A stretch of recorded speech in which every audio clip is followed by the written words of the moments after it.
Olá pessoal, hoje eu estou aqui para conversar com o moço mais famoso do Brasil, Miguel Oliveira? É, Miguel Oliveira. Qual a sua idade, Miguel? Tô com 15 anos, pastor. 15 anos, você nasceu quando? Eu nasci dia 12 de abril de 2010. 12 de abril de 2010. Miguel, sua família é grande? Como é que é a sua família?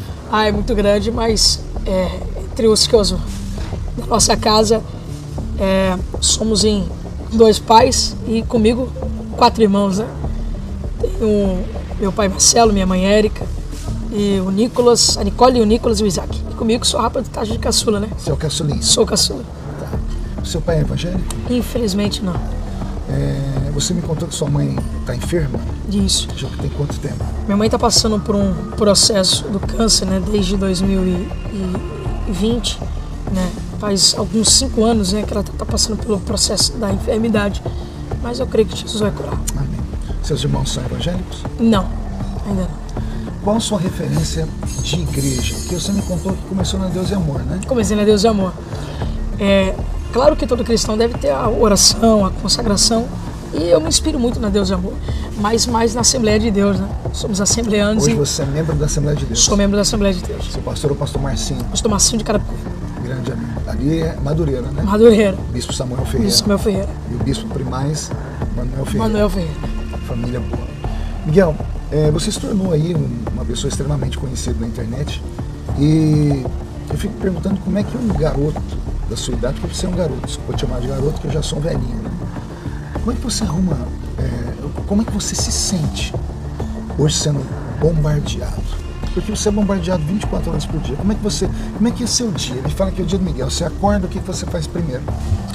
Eu oro todas as manhãs, peço para Deus segurar meu dia em paz, né? Segurar meu dia em tranquilidade, porque eu nunca sei o que vão criar sobre mim, né? Eu não sei quais são as novas pancadas, eu não sei o que as pessoas vão falar de mim.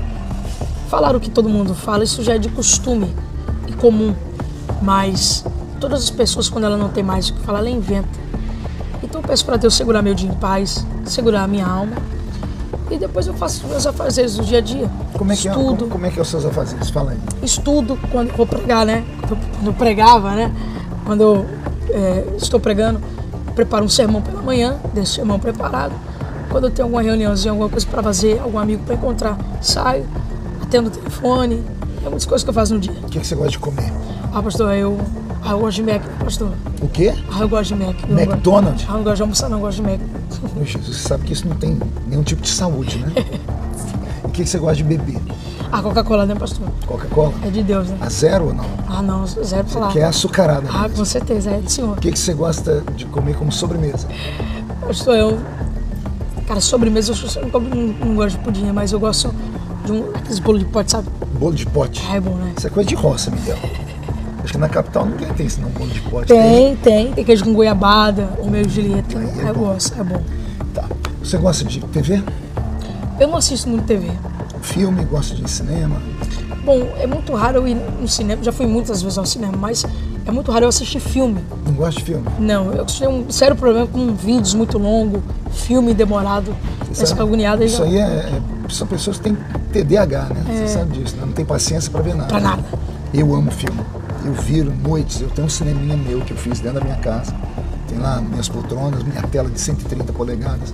Eu entro lá dentro, assisto 1, 2, 3, durmo, né? Porque agora eu já tô velho, acabo dormindo, mas volto. Assisto o quarto, 5, 6, assisto tudo. Faz assim, Gabão, faz assim, Gabão. Da Matrix, ó. Achei que ele ia orar por mim, expulsar alguma coisa aqui. Vamos lá, você gosta de ler, Miguel? Eu tenho muito livro em casa. Eu amo ler, tanto que na minha escola eu tenho alguns certificados. Eu, junto com a professora Nádia, na minha escola, eu fazia parte do grupo de leitura da nossa escola, né? Eu fiz parte do Grêmio Estudantil, da Chapa, eu fui representante de sala na minha escola e a gente fazia muitos projetos de leitura. Eu amo ler. Particularmente, toda vez que eu estou viajando, paro em alguma parada, sempre tem um livro lá para vender impostos, inconveniências, eu sempre compro para ler durante a viagem. Tem alguma matéria que você gosta de ler? Um livro sobre esse assunto, ficção, leitura bíblica, devocional, o que você mais gosta? A minha divergência com livros é que eu só tenho a maioria de cunho de aprender, né? Cunho estudantil, digamos assim, e cunho bíblico. A maioria deles são. Eu tenho um livro que eu já li ele mais de 4 vezes, que Em Meu Lugar, o que Jesus Faria. É um livro esse livro, é muito forte. Eu já li ele umas 4 vezes, por exemplo. E depois de ler você conseguiu aplicar? Porque esse livro traz um ensinamento forte. Olha, para mim poder suportar essas críticas e não responder ninguém como eu faço, e não revidar, não bater em ninguém, as pessoas me criticar e eu simplesmente agir como eu ajo, apanhar em silêncio como Jesus apanhou como um cordeiro, coloquei em prática tudo que o livro dizia. Você tem ciência de que boa parte das críticas que te fazem, elas têm algum tipo de base? Sim. Você tem consciência disso? Com certeza. Você tem consciência de que você errou algumas vezes? Sim, com certeza. Você tem lutado para melhorar? Claro. Eu disse no Assembleano de Valor, se me permite, numa entrevista, que eu reconheço os erros que eu cometi e muito claro que todos eles serão corrigidos, como eu já estou fazendo. E o Senhor, com a ajuda do Senhor, com toda certeza eu vou conseguir corrigir esses erros. Porém, eu entendo que não só erros da minha parte, né? Tem muitas pessoas que erraram no termo passar dos limites, passar dos excessos. Toda base, todo erro, eles consertam, né? Mas tem pessoas que pensam que o meu erro será consertado se matar o meu ministério, matar a minha chamada, né? Tem pessoas que hoje me preferia ver no mundo do que no altar. Isso dói, isso machuca muito. Faz parte da história. Muito. Eu conheço um obreiro pelas cicatrizes que ele carrega e pela sua estante de livros. Sim. Você já me disse que lê bastante e cicatrizes você já está cheio delas. Qual o seu sonho, Miguel? O que você pensa? O que você projeta? O Miguel daqui 20 anos, se Jesus não voltar. Quando o Miguel tiver 35 anos, o que o Miguel quer? Que Miguel que você quer enxergar lá? Pastor. Miguel solteiro, Miguel casado, Miguel missionário, Miguel empresário, o Miguel polêmico, o Miguel pastor de igreja. Que Miguel que você enxerga? Pastor, eu sempre quis, né, ter uma família. Eu sempre quis ter 4 filhos. 4 filhos? 2 meninos e 2 meninas. Por que 4? Porque o Davi Miranda tinha 4 filhos. Tinha 2 meninas e 2 meninos. Então você se pegando do Davi Miranda. Mas sabe que dos filhos do Davi Miranda tem uns que são meio pancada, né? Eu falo isso com uma brincadeira. Eu tenho muitos amigos, conheço todos os filhos dele. Tem o Daniel. O Danielzinho. O Daniel é um. O Daniel não é fora. O Daniel é meio fora da casinha. Se estiver assistindo aí, Daniel, não retiro o que eu disse. Eu passei uma vez, uma madrugada, ele me levou lá dentro da sede mundial para conhecer. E ele me contou, né, que ele é muito estudado. O Daniel estudou muito. Né? E quando você estuda muito, sua mente destrava, né? E você acaba ficando meio louquinho. Todo pregador é meio louco, porque lê muito. Então, o Daniel... Você se acha um pouco louco, pastor? Eu me acho muito louco. Eu tô conversando com você aqui, ué. Como é que eu não posso ser louco se eu tô aqui fazendo uma entrevista com o menino mais polêmico do universo hoje? Né? Isso é mesmo, pastor. Mas faz parte. Eu acredito assim. Eu sigo a Bíblia. Deus dá oportunidades. Eu tenho uma frase... Vão me criticar agora. Tem uma frase que eu vi num filme. Estou tentando lembrar aqui o nome do filme. O filme do professor Xavier, X-Men. X-Men. O professor Charles Xavier disse assim: não é porque alguém cai no meio do caminho e se perde que ele ficará perdido para sempre. Não é porque uma pessoa cai uma vez que ela nunca mais vai se levantar. É muito forte isso. Né? Então, qual é o segredo? O segredo está na humildade. A humildade precede a honra. Sim. Enquanto a arrogância precede a queda. Se você tiver estrutura para passar por esse momento, em oração, ouvir conselhos de pessoas sérias, que muita gente vai se aproximar de você. Você me procurou umas 5, 6 vezes, não foi? Sim. Eu falei para você, vai chegar o tempo da gente sentar junto e conversar. Porque eu orei muito, porque a sua situação é única. Deus te deu algo diferente. Sim. O diabo te odeia muito. Porque eu sou um homem espiritual. Eu acredito que tudo que você está passando é porque o diabo te odeia. E o diabo não te odeia de graça. Embora o diabo não saiba o futuro, porque ele não é onisciente, o diabo, ele tem a percepção. Porque é o maior de todos os psicólogos. Sim. Ele derrubou o primeiro homem que pisou no mundo. Ele teve a audácia de tentar Jesus no deserto. Então quem somos nós na fila do pão? Então o diabo, ele não precisa saber o seu futuro. Basta ele de vez em quando pegar Deus te olhando lá do céu. Tem pregação minha que eu falo assim. De vez em quando Deus, ele abre a janela do céu e fica olhando na terra e ele coloca o olhar em alguém. E antes que alguém chame isso de heresia, é só lembrar de Jó. De Jó. Deus estava lá, o diabo passou por ele e Deus disse: viste tu, meu servo Jó. Deus estava olhando para Jó. Então quando o diabo pega Deus olhando para alguém, mesmo não sabendo o que Deus vai fazer, o diabo sabe que essa pessoa pode dar muito trabalho no futuro. Então ele vai fazer de tudo para fazer com que essa pessoa se perca. Então ele vai usar de todas as formas. Às vezes você não precisa de um inimigo externo para te derrubar. O pior inimigo do Miguel não são sites, não são esse povo bobo de TikTok que em busca de centavos são miseráveis, porque os cliques são centavos, em busca dos cliques miseráveis, tem que destruir o Miguel, tem todo dia arrumar uma porcaria. Esse é o maior inimigo do São Luís. O maior inimigo do Miguel, se eu tivesse um espelho aqui, eu ia te mostrar quem é o próprio Miguel. O maior inimigo do homem é o homem. A sabedoria é que vai te fazer crescer, ou a falta dela vai te destruir. Eu prego aqui em Camboriú há 27 anos. Eu já vim à convenção de Camboriú 4 vezes pedir perdão, a pedido do pastor Cizinho, que já dorme no Senhor, para eu poder pregar aqui ou não. Por quê? Por causa de fala. Primeiro eu era muito menino, depois eu falava muito de pastor, depois eu preguei uma coisa que um teólogo do Estado achou que era uma heresia. E todas as vezes que aconteceu isso comigo, Miguel, eu não era o único. Tinha outros pregadores que também passavam por esse crivo. Só que o pastor Cizinho me ligava: Marquinho, filhão, não quero deixar você pregar, mas eu quero que você pregue. Você tem condição de vir aqui pedir perdão? O senhor está mandando, o senhor não pede, o senhor é meu pai, eu vou. Sério, meu filho, sério. Ele falava: poxa, você é o único, porque os outros não querem vir. Porque dizem que não precisam, porque já estão assim, assado. Então, a manutenção de um ministério está na humildade. Ontem eu te dei 3 conselhos. E eu deixei referendado no final. Se você ouvir esses conselhos, você pode ter um futuro brilhante. Se você não ouvir, não só os meus conselhos, mas conselhos de outras pessoas, tenho certeza que não te falta agora conselho. Com certeza. Todo mundo te dando conselho. Mas a decisão é sua. Se você ouvir os conselhos, você pode ter um ministério lindo e imenso pela frente. Porque, como é que eu posso afirmar isso? Eu já tive a sua idade. Você nunca teve a minha. Então eu enxergo um outro olhar. Entendeu? Então, o segredo da sua vitória, Miguel, está em você. Está em você agora pensar um pouquinho, refletir. Você se tornou uma pessoa famosa, onde você for, todo mundo quer tirar foto, mas aquilo que eu te falei ontem, tem a fama boa, tem a fama ruim. O que vão fazer com isso? Se você não se deixar ser usado por ministérios que vão te usar, você traz público, trouxe público, eu já vi você ministrando oferta, o próprio pastor Silas disse que você é um menino inteligente. Não é só ser elogiado pelo pastor Silas Malafaia. É muita honra. Não é para qualquer um. Só que ele também deixou um adendo, que é o adendo de todos. Miguel está indo de um jeito que ele está mal instruído. Ou a referência que você tem não tem sido muito boa. Igreja não é casa de negócios. Eu ministrei uma oferta hoje na manhã missionária, mas é uma oferta com propósitos. Houve um tempo que me usavam como usam você. Até que eu falei: calma aí. Vocês estão me chamando porque eu prego, porque eu abençoo o povo, porque as pessoas são curadas, salvas, batizadas com o Espírito Santo, ou porque eu levanto uma grande oferta para a sua igreja? E comecei a impor limites. Tanto que hoje eu não ministro mais oferta, é muito raro. Só quando eu sinto a igreja está desabando, o pastor precisa comprar um telhado, como aqui nos Gideões, eu coloco a minha cara e falo: eu preciso. E a credibilidade faz as pessoas entregarem. Fora isso, ninguém mais me usa. Não deixe nenhum ministério te usar. Segundo, o ministério, o Conselho Tutelar não pode te impedir de pregar. Porque a Constituição Federal, no artigo 5º, te dá a liberdade de culto e de crença. Ninguém pode te impedir você de ir no culto, e ninguém pode impedir você, no seu culto, da sua fé, dar um testemunho ou pregar. Eles não podem fazer isso. Sim. Só que se você for pregar, peça ao pastor que foi lhe convidar, peça para os irmãos desligarem o telefone para a minha sobrevivência. Sim. Porque qualquer coisa que filmarem de você, vai voltar tudo de novo. E aquele lindo mergulho que eu falei lá, mergulhar é você se esconder por um tempo.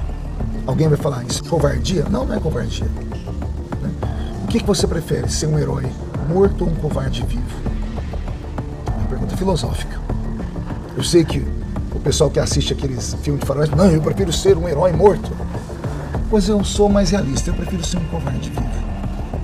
Porque hoje eu não tenho estrutura para enfrentar o leão, o inimigo. E se eu recuar e tiver um tempo, e Deus me der novas estratégias, e eu crescer, e eu criar novas formas, me fortalecer, eu vou poder enfrentar o inimigo amanhã. Sim. Faça isso, seu futuro vai ser lindo. Então, pergunto novamente: o que o Miguel pensa para daqui a 20 anos? Bom, talvez eu venha estar casado, com uma família, reestruturado. E críticas nunca vou parar. Mas... Sabe, só você, o que você quer sonhar? Esquece os críticos agora. Esquece o que ser. Você sonha ser, no ministério, ser pastor? Ser eu queria ser um pastor. Pastor de igreja? Eu queria ser um pastor de igreja. Você acha que você vai ser um pastor bravo ou um pastor legal? Você é um calminho, né? Calminho? Não, se errar comigo vai tomar perda. Vai. E se você começar a falar para ele, the king, the power, nada disso. Eu vou perder o ministério.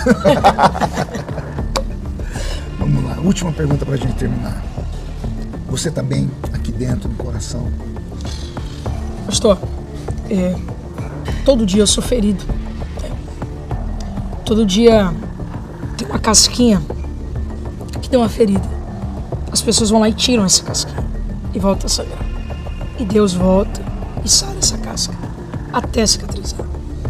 Eu sinto que hoje está cicatrizando, mas as pessoas são más, né? A fala das pessoas são más. Eu sinto que Deus está me ajudando.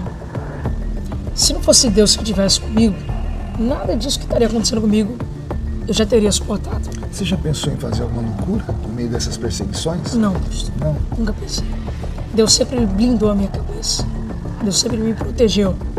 É claro que o diabo sempre fala, para de pregar, exclui o Instagram. Só que eu não posso jamais enterrar os dons que Deus me deu. Eu sei que eu sou em Deus. Ele é um falso profeta. Não há uma sequer. Coisas que Deus me usou ou deixou de me usar, que eu me arrependi. Mas o ser humano, ele é mau.